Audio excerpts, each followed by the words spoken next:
talagang mainit na usapin ang tungkol sa budget at saka korupsyon. Ito, tingnan ninyo, yung minority leader na si Congressman Libanan at ang bagong sekretary ng Department of Public Works and Highway, Benz Dizon, nagpaliwanagan na po dito sa pagdinig ng budget na pinag-uusapan sa Kongreso. At kinagugulat ho ni Congressman Libanan na napakalaking pera at bakit puro flood control project ang inuuna ng DPWH. Samantalang hindi naman kailangan. Parang ibig sabihin yung marami naman proyekto. Pero wala tayong magagawa. Ito ho kasi si Benz Dizon ay bago. Kaya tingnan nyo ang paliwanag ng dalawa, Congressman Libanan at Secretary Dizon. 55.6 hectares. Number 3, Pangasinan. Number 4, Isabela. Number 5, Nueva Ecija. Number 6, Palawan. Yan, pinapangalanan yung mga project. Pampanga. Number 8, Agusan del Sur. Number 9, Zamboanga del Sur. Number 10, Iloilo. Number 11, North Cotabato. Number 12, Leyte. Number 13, Bulacan. Number 14, Northern Samar. Number 15, Tarlac. Number 16, Capiz. Zambales, Davao del Norte, Camarines Sur, and Western Samar. Ito po yung ating top 20 flood control provinces na talagang binabaha. Pero sa pinaglalaanan po natin ng pondo ng DPWH, kayo po ang nag-identify dito. Nasa NEP po natin at nasa isumbong sa Pangulo po ito. 12 sa mga probinsya, wala po dito sa top 20 provinces. Ano bang basis ninyo sa identification? Kaya, mahal na sekretary, kailangan itong pag-aralan dahil mananalo lang po tayo dito pang maganda ang ating planning. Alam nyo, 2019, sekretary, napapansin ko sa aking probinsya sa Eastern Samar.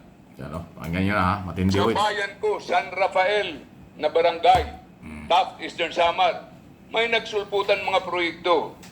Una, yung mga rock netting. 3 billion, hindi namin maintindihan sa Eastern Samar. Hindi naman naglalandslide, hard rock, pero 3 billion ang inilagay. At may mga flood control projects po kami na nakikita namin. Ngayon pa lang nagsulputan, isa sa Hernani, barangay ng Hernani ng Suong, at saka isa sa barangay ng Llorente. Ngayon pa lang sinimulan, 2024 budget. At ang nakikita namin ay malaki ang accomplishment na inire-report at actually nag-mobilize pa lang. In preparation, pag malaki ang accomplishment, pag wala nang nakakatingin, tingnan nyo po, baka ito na yung magiging ghost projects, kukubrahin na yung 100%. Malaki ang problema namin sa aming mga seawall, Secretary. Maraming tinatamaan ng super typhoon, yung mga Pacific dams, hindi namin maintindihan, control project. Ayan, may sagot na sekretary. Ito ko ay common sense, Secretary Dizon. Honorable Minority Leader. Kaya po ang gagawin po natin, kasama po dito sa ating pagre-review at pagre-repaso, isa sa mga pinakamalaki nating priority ay ang pagre-repaso ng flood control budget. Napakalaki po nito. Mahigit 30% ng 880 billion budget ng DPWH ay nasa flood control. In fact, Madam Chair, sa pinakita po sa aking numero, hindi lang po 250, 268.3 billion ang nakalagay sa flood control. So ito po talaga kailangan rebisahin, repasuhin. We have to put rhyme and reason. We have to put order in allocating the precious funds of our people, and it will start, obviously, with science, as mentioned by Chair Mika earlier. Kailangan po science-based ito. Hindi ito po pwede kung saan-saan na lang po kinukuha ang mga numero at kung saan-saan na lang po. So, naku, grabe.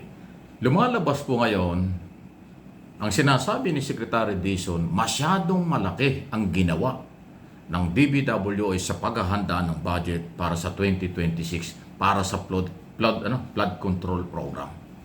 at kinababahala niya. Yan po yung ginawa ng dating Secretary Bunuan at ang kanyang mga tauhan. Kaya sabi ni Secretary Dizon, ngayon babaguhin na niya yan. Pero ang nakikita ko ditong dahilan, mga kaibigan, kaya naglagay sila ng malaking budget, mahigit na 200 bilyon, kung mahigit pa yung sinasabi niya tungkol sa flood control. Yan ang madaling nakawin. Madaling ghost project. Kasi ilog, o pagpapalaki ng ilog, o pagmimintina ng ilog. Hindi katulad ng tulay at saka highway. Pagka ghost project, madaling makita ng tao yan. Kasi daanan ng tao yan. Pero yung mga ilog, wala namang pupunta doon kung hindi residente lang na maliliit. Ilog yun, pwede ka naman tatambay yun. Doon madalas ang racket. Pagkumpunin ng ilog, pagmimintina ng ilog, paggawa ng mga dike, flood control program, ayun.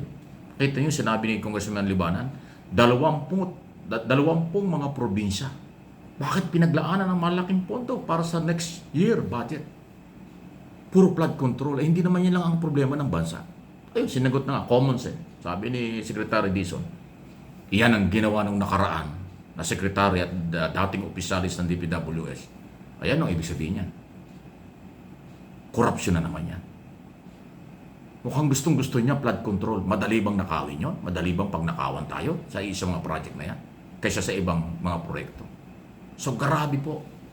Talagang maraming dapat itanong doon sa dating secretary at mga dating opisyal ng DPWS. Talagang matagal lang ginagawa. Binibigyan nila ng priority sa budget, proposed budget, taon-taong budget, ay yung kaduda-dudang proyekto. Kaya nga nakita yung insertion dyan . Tapos na yung project, nilagyan pa ng pondo.